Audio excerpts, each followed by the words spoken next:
গহীন ঘন জঙ্গলের গভীরে এক ছেলে বাস করত। সে জন্ম থেকে জঙ্গলের গাছপালা, পশু পাখি আর নদীর জলে বড় হয়েছিল।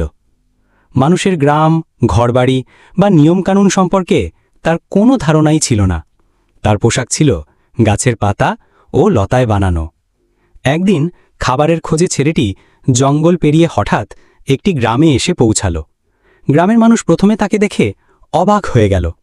তার চেহারায় ছিল অদ্ভুত এক বন্যতার ছাপ, আর চোখে ছিল ভয়ঙ্কর তেজ।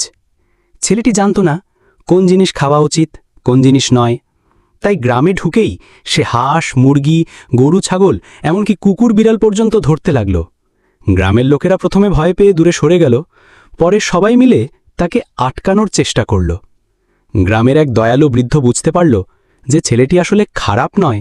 ফুল ভিডিও দেখতে হলে চ্যানেল ভিজিট করুন। যারা যারা চ্যানেল সাবস্ক্রাইব করেন নাই, অবশ্যই চ্যানেলটা সাবস্ক্রাইব করে